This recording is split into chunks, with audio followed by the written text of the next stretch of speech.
আচ্ছা, ফাংশন পড়ার আগে আমরা বলছিলাম যে আমাদের আগে অন্বয় সম্পর্কে ধারণা থাকতে হবে। অন্বয়, আচ্ছা অন্বয় জিনিসটা কি?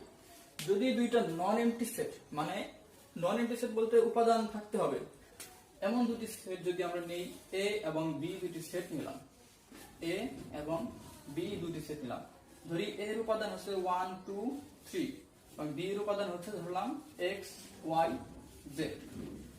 এই এ এবং বি এর কার্টেসীয় গুণজ অর্থাৎ এ ক্রস বি, এই কার্টেসীয় গুণজটা হবে এই দুইটি সেটের অন্বয়, অথবা কার্টেসীয় গুণজের যে কোনো উপসেট এই দুইটি সেটের অন্বয় বলতে পারবো আমরা। এখন এই কার্টেসীয় গুণজটা কিরকম হতে পারে? এ ক্রস বি সমান কার্টেসীয় গুণজটা হতে পারে 1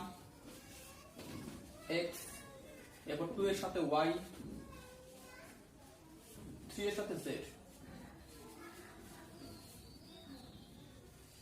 এটি যদি একটি কার্টেসীয় গুণজ হয়, a এবং b এর কার্টেসীয় গুণজ সেট যদি এটি হয়, এই সেটটাকে আমরা বলবো অন্বয়। এখন এখান থেকে যে কোনো উপসেট, ধরলাম আমরা এই উপাদানটা নাই, কিন্তু এটা তো এই a ক্রস b এর একটি উপসেট, সুতরাং তখনও এর হবে একটি অন্বয়। এখন এই অন্বয়ের যে প্রথম উপাদানগুলি আছে 1 2, এই যেখানে ছিল 3, এই প্রথম উপাদানগুলি হচ্ছে ডোমেইন এবং দ্বিতীয় উপাদানগুলিকে বলা হয় অন্বয়ের রেঞ্জ। এখন পৃথিবীতে কিছু কিছু অন্বয় রয়েছে যেগুলিকে ফাংশন বলা যায়। কখন আমরা সেগুলিকে ফাংশন বলবো? যখন অন্বয়ের যে প্রথম উপাদানগুলি অর্থাৎ ডোমেইনগুলি যখন ভিন্ন ভিন্ন হবে, তখন আমরা সেই অন্যটাকে আমরা ফাংশন বলতে পারবো, নতুবা আমরা সেই অন্যটাকে ফাংশন বলতে পারবো না। যেমন এখানে অন্যের প্রথম উপাদান ছিল, এই ক্রমজোটের প্রথম উপাদান ছিল 1, যদি আমাদের এখানেও ক্রমজোটের প্রথম উপাদান 1 হয়, তাহলে আমরা সেটাকে ফাংশন বলতে পারবো না। অর্থাৎ আমাদের প্রথম উপাদানগুলি ভিন্ন হতে হবে, তাহলে আমরা ফাংশন বলতে পারবো। সুতরাং এই হচ্ছে আমাদের অন্বয়। অন্বয়ের ব্যাপারে আমরা ক্লিয়ার হলাম। এরপর আমরা যাবো ফাংশনে। আচ্ছা, ফাংশন ফাংশন পড়তে হলে আমাদের আগে জানতে হবে ফাংশন সংজ্ঞা কত, আগে জানতে হবে, তারপর ফাংশনের যাবতীয় কাজ। ফাংশন যদি দুটি নন এমপ্টি সেট আমরা a এবং b নেই, এখন a এবং b এর উপাদান যদি 1 2 3 এবং x y z যদি b এর উপাদান হয়ে থাকে, তাহলে সেক্ষেত্রে যখন a এর প্রত্যেকটি উপাদান, এই সেটের প্রত্যেকটি উপাদান যখন b সেটের কোন না কোন একটি নির্দিষ্ট উপাদানের সাথে সংযুক্ত থাকবে, তখনই আমরা এটাকে ফাংশন বলতে পারবো। যখন এ সেটের প্রত্যেকটি উপাদান বি সেটের কোন না কোন নির্দিষ্ট উপাদানের সাথে সংযুক্ত থাকবে, তখন আমরা ফাংশন বলতে পারবো। আচ্ছা, এখানে এই এ সেটের যে উপাদানগুলি আছে এগুলোকে বলা হবে ডোমেইন, এবং এই বি সেটের যে উপাদানগুলি আছে এগুলোকে বলা হবে কোডোমেইন। আচ্ছা, এ সেটের উপাদানগুলি ডোমেইন এবং বি সেটের উপাদানগুলি যদি কোডোমেইন হয়, তাহলে স্বাভাবিক প্রশ্ন আসে তাহলে রেঞ্জ কোনটা? রেঞ্জ হচ্ছে কি, আমাদের যে কোডোমেইন রয়েছে এই কোডোমেইনের যে উপসেট সেটা হচ্ছে রেঞ্জ, অর্থাৎ যে কোডোমেইন যেগুলি এগুলি হচ্ছে আমাদের রেঞ্জ। এখন তবে একটু ভিন্নতা আছে, সেটা হচ্ছে যদি কোডোমেইনে আরো একটি উপাদান থাকে, আরো একটু অতিরিক্ত উপাদান থাকে এবং সেটি যদি এই এ সেটের সাথে কানেক্টেড না থাকে, তাহলে সেটি রেঞ্জের আওতায় পড়বে না। অর্থাৎ যে সকল কোডোমেইনগুলি এই এ সেটের উপাদানের সাথে অর্থাৎ ডোমেইনের সেটের সাথে কানেক্টেড থাকবে সেগুলি হচ্ছে রেঞ্জ, আর বাকি যেটা থাকবে কানেক্টেড না সেটা রেঞ্জ হবে না। অর্থাৎ উপরে এক্স ওয়াই জেড রেঞ্জ, কিন্তু পিটা এখানে রেঞ্জ হবে না। আচ্ছা, তাহলে আমরা এখন বুঝতে পারলাম যে ফাংশন কি এবং ফাংশন ডোমেইন এবং কোডোমেইন কি। এখন ফাংশন হওয়ার কিছু শর্ত, অর্থাৎ কোনগুলি ফাংশন হতে পারে এবং কোনগুলি ফাংশন হতে পারে না। আচ্ছা, আমরা এখন দেখি।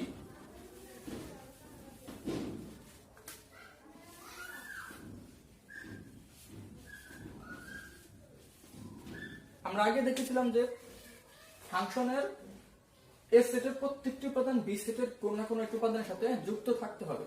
অর্থাৎ এখানে যদি এ সেটের কোন একটি উপাদান বি সেটের কোন উপাদানের সাথে সংযুক্ত না থাকে, অর্থাৎ যে এ সেট মানে যে ডোমেইনের সেট, যদি কোন একটি উপাদান ফাঁকা থাকে, তাহলে সেটা আমাদের ফাংশন বলা যাবে না, অর্থাৎ এটা আমাদের ফাংশন নয়।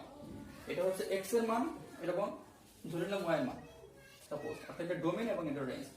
এখন আরো কিছু শর্ত আছে, সেগুলি হচ্ছে কি, আমরা কোনটি ফাংশন হবে আর কোনটি ফাংশন হবে না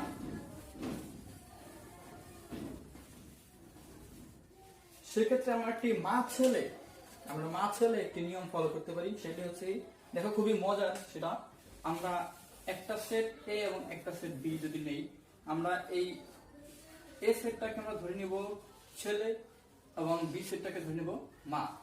আচ্ছা, এখন যদি আমাদের এ সেটের উপাদানগুলি হয়ে থাকে এবং বি সেটের উপাদানগুলি হয়ে থাকে এরকম, এখন দেখো ছেলে এবং মা, আমরা জানি যে দুইজন ছেলের একজন মা থাকতে পারে। আচ্ছা, সবার আগে আমরা দেখে নিই যে একজন ছেলে একজন মা, প্রত্যেকটি এখানে তিনজন ছেলে আছে, তিনজনের একজন একজন করে মা আছে, স্বাভাবিক, কোনো সমস্যা নেই। এখন দেখি আমরা দুইজন ছেলে কিন্তু একজন মা হতে পারে এবং একজন ছেলে একজন মা হতে পারে, এটাও স্বাভাবিক, এটাও কোনো নিয়মের বহির্ভূত নয়। এখন যদি আমরা দেখি যে একজন ছেলের দুইজন মা, এটা কি কখনো সম্ভব? একজন ছেলের কিন্তু দুইজন মা হয় না, অর্থাৎ এটা আমাদের কি ফাংশন হবে না। সুতরাং আমরা এই ছেলে মা সূত্র বা ছেলে মা ফর্মুলা দিয়ে আমরা কিন্তু কোনটি ফাংশন এবং কোনটি ফাংশন নয় আমরা খুব সহজেই বুঝতে পারবো। আচ্ছা, ফাংশন এবং ফাংশন নয় আমরা শিখে গেলাম।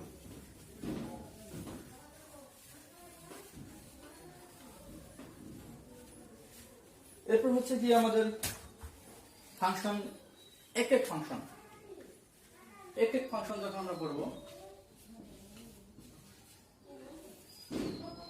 এক এক ফাংশন যখন করব তখন আমরা আগের মতো যখন আমাদের ডোমেন এবং কোডোমেন বা রেঞ্জ দেওয়া থাকবে, অর্থাৎ এই যে এরকম করে যদি দুটি সেল দেওয়া থাকে তখন আমাদের ডোমেন এবং রেঞ্জ দেওয়া আছে, এগুলো হচ্ছে ডোমেন, এগুলো হচ্ছে রেঞ্জ। এই ডোমেন এবং রেঞ্জ যখন দেওয়া আছে ঠিক সেই সময় আমাদের দেখতে হবে যে প্রত্যেকটি ভিন্ন ভিন্ন ডোমেনের জন্য ভিন্ন ভিন্ন রেঞ্জ পাওয়া যাবে, অর্থাৎ এ সেটের ভিন্ন ভিন্ন সদস্যরা বি সেটের ভিন্ন ভিন্ন সদস্যের সাথে সংযুক্ত আছে, তখন আমরা একে বলবো এক এক ফাংশন। এক এক ফাংশন তখন বলবো যখন ভিন্ন ভিন্ন সদস্যরা ভিন্ন ভিন্ন সদস্যের সাথে সংযুক্ত থাকবে। কিন্তু এখানে যদি এরকম হতো যে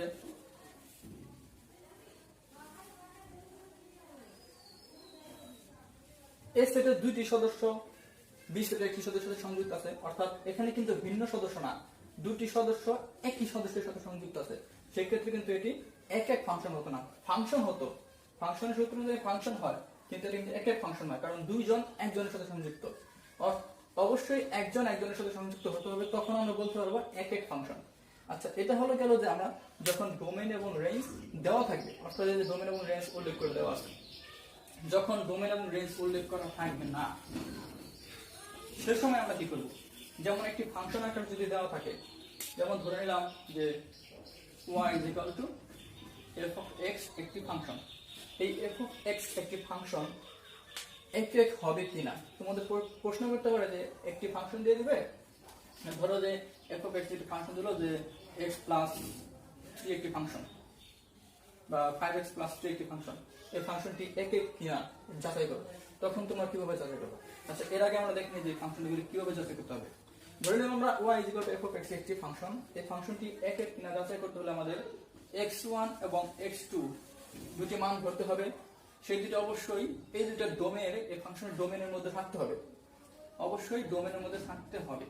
আচ্ছা, এখন যদি f of x1 is equal to f of x2, অর্থাৎ x এর জায়গায় x1 বসাবো এবং আরেকবার x2 বসাবো, বসা যদি দুটো সমান হয় তখন আমাদের দেখাতে হবে x1 equal to x2। যদি আমরা f of x1 সমান f of x2 থেকে x1 সমান x2 পাই, তাহলে আমরা বলতে পারবো ফাংশনটি এক এক হবে। অথবা যদি আমরা এটা অসমান এটা অসমান পাই, অর্থাৎ এটা অসমান হলে এটা অসমান পাবো, তখন এক এক ফাংশন হবে। অর্থাৎ সমান থাকলে সমান পেতে হবে এবং অসমান থাকলে অসমান পেতে হবে। কিন্তু যদি আমরা একটা সমান ধরে নিলাম আর একটা পাইলাম অসমান, তখন আমরা এক এক বলতে পারবো না। অথবা এটাকে আমরা অসমান ধরলাম, এটা পাইলাম সমান, তখন আমরা এক এক বলতে পারবো না। সুতরাং আমাদের অবশ্যই x1 এবং x2 যদি দুইটা অসমান মান হয়ে থাকে, তাহলে আমাদের f of x1 এবং f of x2 অসমান পেতে হবে, তাহলে আমরা f of x কে আমরা এক এক ফাংশন বলতে পারবো। আচ্ছা, আমরা উদাহরণ দিই, একটি एग्जांपल দিলে হয়তো তোমরা ক্লিয়ার হবে। দেখো, দেওয়া না থাকলে তখন কিভাবে আমরা একটা ফাংশনের এক এক কিনা সেটা যাচাই করতে পারবো।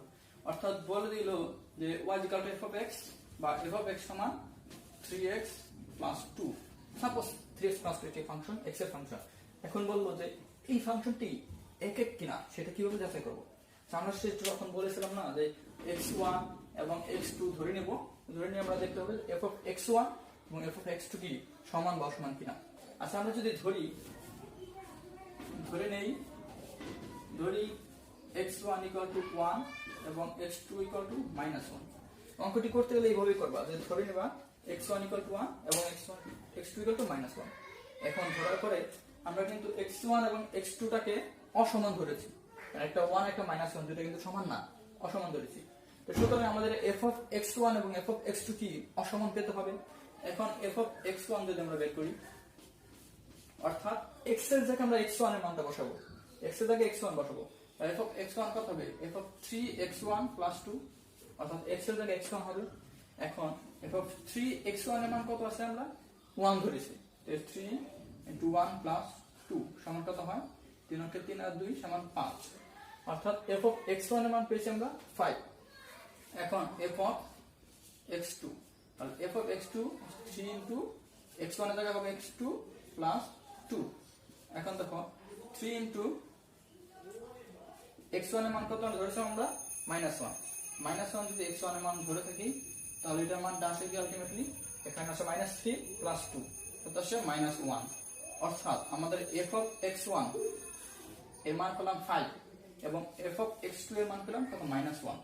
দেখো 5 এবং -1 কিন্তু দুইটা অসমান, কখনোই সমান না। আমরা ধরেছিলাম কি x1 এবং x2 অসমান ধরেছিলাম। সুতরাং আমরা কি পেলাম? f of x1 is not equal to f of x2। দুটি অসমান ধরে আমরা কিন্তু অসমান পেয়েছি। সুতরাং এই f of x ফাংশনটিকে আমরা কি এক এক ফাংশন বলতে পারবো, কারণ অসমান ধরে যেহেতু অসমান পেয়েছি। যদি আমাদের এটা সমান পেতাম তাহলে আমরা কি এক এক ফাংশন বলতে পারতাম না। সুতরাং এই 3x + 2 একটি এক এক ফাংশন। আচ্ছা তাহলে আমরা আরেকটি দেখি যে যখন এক এক হবে না। ধরে নিলাম আমরা একটি ফাংশন f of x সমান x² + 2। এটি একটি ফাংশন, যে কোনো ফাংশন ধরতে পারো, যে কোনো ফাংশন, কোনো সমস্যা নেই। একই নিয়মে একইভাবে তুমি মান বসিয়ে যদি অঙ্কটি করো তাহলে দেখবা যে সেম ভাবেই তোমরা এক এক কিনা বুঝতে পারবা। আচ্ছা ধরে নিলাম আমরা x² + 2 হচ্ছে একটি ফাংশন। এখন বললো যে এটি এক এক ফাংশন কিনা যাচাই করো। আমি ঠিক সেম ভাবে ধরে নিব, ধরি x1 = 1 এবং x2 = -1। তো ধরার পরে এখানে বসিয়ে দিব যে f of x1 সমান কত আসে? তাহলে x1² + 2 হবে। এখন x1² + 2 সমান কত? x1 এর মান কত? x1 এর মান ধরছি আমরা 1, তাহলে কত আসে? 1² + 2 সমান হয় 3। এখন আবার f of x2 সমান আসে কত? x2² + 2 সমান কত আসে? x2 এর মান কত? -1, অর্থাৎ -1 এর উপর যদি আমি স্কয়ার করি তাহলে হচ্ছে বাইরে 2, তাহলে 1 + 2 = 3। অর্থাৎ এই f of x1 এর মানও বের পেলাম আমরা 3, f of x2 এর মানও কত পেলাম? 3। অর্থাৎ f of x1 সমান f of x2।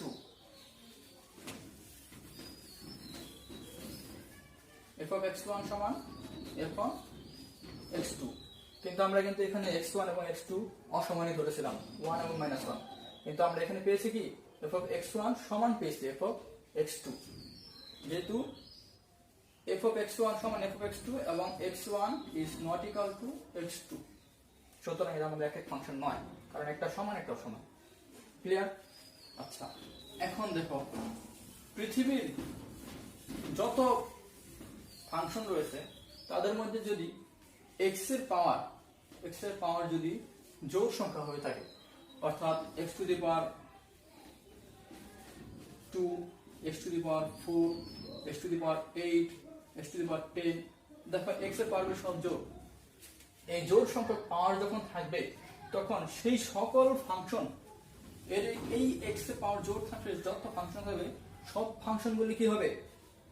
এক এক হবে না। আর যদি বিজোড় সংখ্যক পাওয়ার থাকে যেমন x3, x5, x7, তাহলে সেই ফাংশনগুলি কি এক এক হবে। অর্থাৎ জোড় ফাংশন, জোড় ঘাত বিশিষ্ট ফাংশন, জোড় ঘাত বিশিষ্ট ফাংশন এটা হচ্ছে জোড় ঘাত বিশিষ্ট ফাংশন। 2 নম্বর হচ্ছে মডুলাস ফাংশন। মডুলাস অর্থাৎ যেমন x মডুলাস হলে সেটি একক হবে না। 3 নম্বর হচ্ছে ত্রিকোণমিতিক ফাংশন।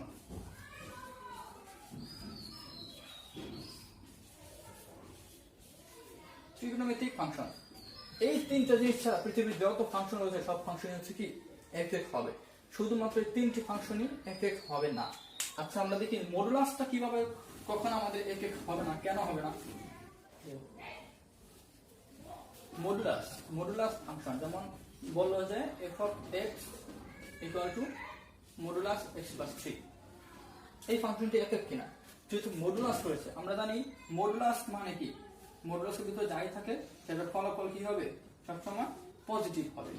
ফলাফল সবসময় পজিটিভ হবে, মডুলাসের কারণে কিন্তু নেগেটিভ ফলাফল হয় না। সুতরাং আমি যদি এখানে x এর মান ধরি, এটা x modulus to x, x এর মান -1 বসাই, তাহলে মডুলাস -1 সমান হবে কত 1। আবার যদি মডুলাস কত আমরা যদি বসাই, মডুলাস শুধু 1, সেটা হবে কত 1। সুতরাং যখন আমরা মডুলাসের মান মাইনাস এবং প্লাস অর্থাৎ ভিন্ন মান বসাইতেছি, ভিন্ন অসমান মান বসাইতেছি, তখনও কিন্তু আমাদের কি সেম মান পাচ্ছি। সুতরাং যেহেতু ভিন্ন মান বসায় অর্থাৎ অসমান মান বসায় সমান পাচ্ছি, অর্থাৎ f of x1 সমান পাবো f of x2, তখন তাহলে এই মডুলাস ফাংশনটাকে আমাদের একক ফাংশন হবে না। তাহলে বুঝতে পারলাম আমরা যে কি কি ফাংশন একক ফাংশন হবে না। এক হচ্ছে আমাদের যে যত ফাংশন রয়েছে তাদের পাওয়ার যদি জোড় সংখ্যা হয়ে থাকে সেই ফাংশনগুলি কি একক ফাংশন হবে না। এবং 2 নম্বর হচ্ছে কি মডুলাস ফাংশনগুলি একক ফাংশন হবে না। 3 নম্বর হচ্ছে কি ত্রিকোণমিতিক যত ফাংশন আছে, ত্রিকোণমিতিক যে কোনো ফাংশন, অর্থাৎ যদি ফাংশনের মধ্যে sin cos tan এই sin cos অর্থাৎ ত্রিকোণমিতিক অনুপাত যদি থাকে, এই ত্রিকোণমিতিক যত ফাংশন আছে সেই ফাংশনগুলি কি আমাদের একক ফাংশন হবে না, আর যাবতীয় সকল ফাংশন কি একক হবে। এই কনসেপ্টটা তোমাদের দরকার যখন তোমরা শর্টকাট নৈর্ব্যক্তিক সলভ করবা, সেই সময় কিন্তু তোমাদের কনসেপ্ট লাগবে। সহজে দেখে বুঝতে পারবে যে কোনটা আমাদের একক ফাংশন না। নৈর্ব্যক্তিকে বললো যে নিচে কোনটি একক ফাংশন নয়, দেখলে সেখানে ত্রিকোণমিতিক আছে, স্কয়ার ফাংশন আছে বা x এর পাওয়ার জোড় আছে, এবং আরেকটা হলো কি মডুলাস ফাংশন আছে। সুতরাং এই তিনটা কি একক ফাংশন না, আর বাকিটা হচ্ছে একক ফাংশন। যাই হোক আমরা একক ফাংশন কি সেটা শিখে ফেললাম, আর কিভাবে একক ফাংশন বের করা যায় সেটাও শিখে ফেললাম। পৃথিবীর যাবতীয় ফাংশনে তুমি এই সেম নিয়মে একই নিয়মে একক ফাংশন কিনা যাচাই করতে পারবে। আচ্ছা এরপর হচ্ছে কি আমাদের কি আছে, এরপর হচ্ছে আমাদের সার্বিক ফাংশন। আচ্ছা সার্বিক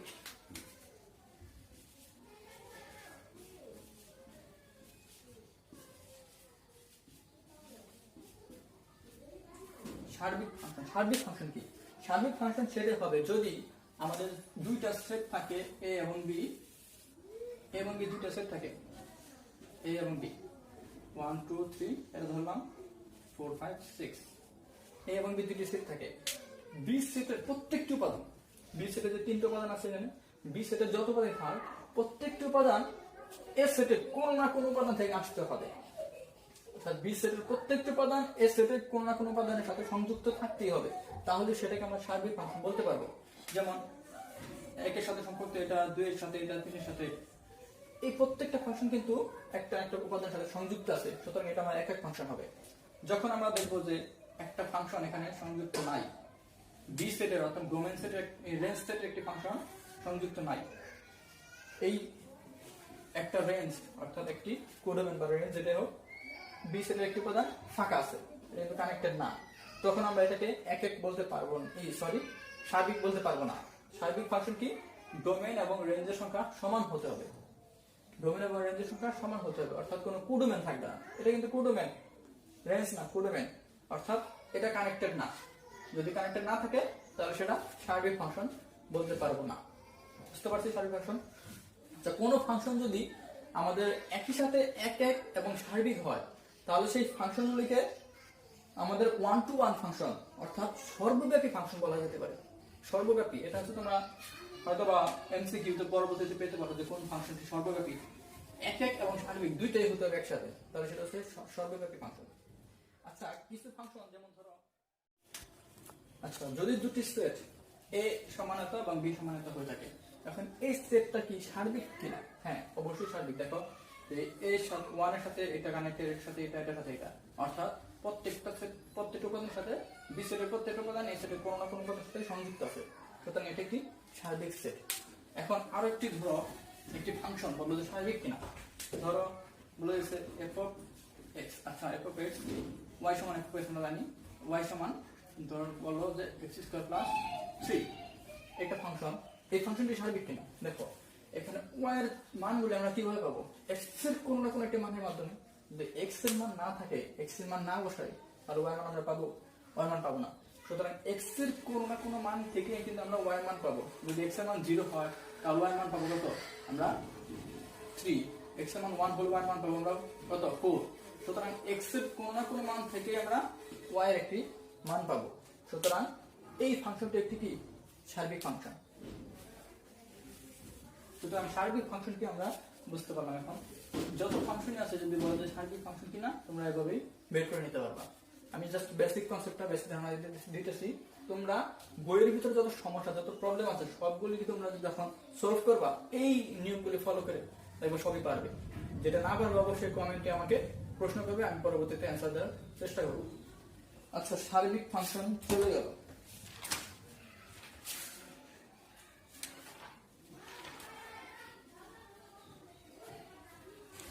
এরপর আমরা দেখবো যুগ্ম বা জোড় ফাংশন কি। যুগ্ম বা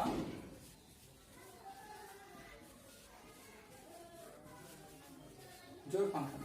আচ্ছা, যুগ্ম বা জোড় ফাংশন এটা হয়তো তোমরা হয়তো জানো, সবই জানো। তারপর আমি একটু কনসেপ্ট ধারণা দিচ্ছি। সেটা হচ্ছে কি, যেমন যে কোনো ফাংশন যদি এফ অফ এক্স একটি ফাংশন হয়ে থাকে, এফ অফ এক্স একটি ফাংশন হয়ে থাকে, সেক্ষেত্রে যদি এফ অফ মাইনাস এক্স অর্থাৎ এক্স এর পরিবর্তে যদি আমরা মাইনাস এক্স বসাই, সেক্ষেত্রে যদি আমরা F of x pi, x এর পরিবর্তে আমরা মাইনাস এক্স বসাবো, সেই রেজাল্টটা যদি পুনরায় আমরা এফ অফ এক্স পাই, তাহলে সেটাকে আমরা জোড় ফাংশন বা যুগ্ম ফাংশন বলবো। যদি F of x minus x বসানোর পরে যদি আমরা এফ অফ এক্স না পেয়ে মাইনাস এফ অফ এক্স পাই, তাহলে সেটাকে আমরা বলবো বিজোড় ফাংশন। সেটা হচ্ছে বিজোড় ফাংশন। জোড় ফাংশন হবে তখন যদি মাইনাস এক্স বসানোর পরে আমরা এফ অফ এক্স পাই, অর্থাৎ পুনরায় সেই আগের ফাংশনটি ফিরে পাই, তখন আমরা জোড় ফাংশন বলবো। আর যদি মাইনাস এক্স বসানোর পরে আমরা সামনে একটি মাইনাস চলে আসে, মাইনাস এফ অফ এক্স পাই, তাহলে সেটা হচ্ছে আমাদের বিজোড় ফাংশন। আচ্ছা, আমরা একটা এক্সাম্পল দিই, এক্সাম্পল দিলে হয়তো বুঝতে পারবা। যেমন ধরো এফ অফ এক্স সমান হচ্ছে আমাদের এক্স স্কোয়ার। ধরো আমাদের এফ অফ এক্স সমান এক্স স্কোয়ার, এটা একটা ফাংশন। এখন যদি আমরা এফ অফ মাইনাস এক্স বসাই, তাহলে এক্স এর পরিবর্তে আমরা বসাবো মাইনাস এক্স উপরে স্কোয়ার সমান কত হয়? এক্স স্কোয়ারই হয়। অর্থাৎ এফ অফ এক্স সমান x square, F of minus x সমান এক্স স্কোয়ার। সুতরাং এই এফ অফ এক্স সমান এফ অফ মাইনাস এক্স। যেহেতু এফ অফ এক্স এবং এফ অফ মাইনাস এক্স সমান, সুতরাং আমাদের যে এক্স স্কোয়ার যে ফাংশনটি আছে, এই ফাংশনটি আমাদের জোড় ফাংশন। আচ্ছা, সেম ভাবে যদি আমাদের যে এফ অফ এক্স এর পরিবর্তে যদি থাকে, ধরো আমরা cos x plus sec x, cos x plus sec x একটি ত্রিকোণমিতিক ফাংশন। এই ফাংশনটি আমাদের জোড় নাকি বিজোড় আমরা কিভাবে বুঝবো? এখন দেখো, যদি cos f of x সমান যদি এটা হয়ে থাকে, তাহলে f of minus x সমান কত হবে? তো cos minus x plus sec minus x, cos minus x sec minus x। আমরা জানি cos minus x সমান হবে cos x plus sec minus x সমান হবে কত? sec x। অর্থাৎ cos এর ভিতর মাইনাস থাকলে যা আছে তাই হয়, এবং sec এর ভিতর মাইনাস থাকলে যা আছে তাই হয়। সুতরাং আমরা দেখো cos x plus sec x পুনরায় কিন্তু ফিরে পেলাম। সুতরাং f of x সমান যদি cos x plus sec x, f of minus x সমান cos x plus sec x। সুতরাং f of x সমান f of minus x। সুতরাং এটা হচ্ছে কি একটি জোড় ফাংশন। যদি f of x সমান f of minus x পাই, তাহলে সেটা জোড় ফাংশন। এখন আমরা দেখি যে বিজোড় ফাংশন তাহলে কোনগুলা। ধরে নাও f of x সমান হচ্ছে আমাদের x কিউব বা x কিউব প্লাস 2 যাই হোক, x কিউব ধরি সমস্যা নাই, যেই ফাংশনই তুমি ধরো কোনো সমস্যা নেই। ধরে নিলাম যদি x কিউব একটি ফাংশন হয়, তাহলে f of minus x সমান কত? মাইনাস x কিউব হবে, মাইনাস x হোল কিউব সমান কত হবে? Minus x cube. অর্থাৎ f of x সমান কত হলো আমাদের? Minus x। সামনে একটা মাইনাস চলে আসছে, তো সুতরাং এফ অফ এক্স সমান মাইনাস এফ অফ এক্স, যদি মাইনাস বসাই minus F of minus x সমান মাইনাস এফ অফ এক্স।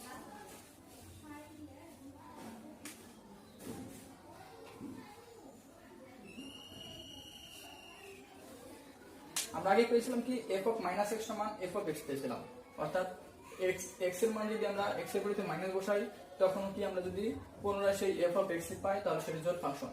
এখন এবার আমরা কি পেলাম যে এফ অফ মাইনাস এক্স সমান মাইনাস এফ অফ এক্স, অর্থাৎ মাইনাস বসানোর পর আমরা একটা মাইনাস চলে আসছে, দেখো এখানে মাইনাস বসাইছে আমরা একটা মাইনাস চলে আসছে, সুতরাং এটা আমাদের একটি বিজোড় ফাংশন, এটা কি জোড় ফাংশন আমরা বলতে পারবো না। ত্রিকোণমিতিক কিছু ফাংশন আছে, যেমন এখানে অ্যালজেব্রিক ফাংশন তোমরা সহজে মাইনাস বসায় তোমরা বের করতে পারবা। ত্রিকোণমিতিক ফাংশন যেমন সাইন মাইনাস এক্স, তারপর tan minus x, cot minus x, এই ফাংশনগুলি যদি ভিতরে মাইনাস থাকে তাহলে সেই মাইনাসটা সামনে চলে আসবে, অর্থাৎ সাইন মাইনাস এক্স সমান মাইনাস সাইন এক্স হবে, tan মাইনাস এক্স সমান মাইনাস tan এক্স হবে, cot মাইনাস এক্স সমান মাইনাস cot এক্স হবে। তখন সেই ফাংশনগুলি কি হবে? বিজোড় ফাংশন। শুধুমাত্র cos এবং sec এর ক্ষেত্রে, শুধুমাত্র cos এবং sec এর ক্ষেত্রে হচ্ছে কি এটি জোড় ফাংশন হবে। তাহলে আমরা যুগ্ম বা জোড় ফাংশন বা এবং বিজোড় ফাংশন কি আমরা সেটাও শিখে গেলাম। তোমাদের প্রশ্ন হতে পারে যে একটি ফাংশন দিয়ে দিলে বললো যে সেটি কি জোড় ফাংশন নাকি বিজোড় ফাংশন, সেটি যাচাই করো। আমরা এইভাবে যাচাই করতে পারবো, খুবই সহজ নিয়ম।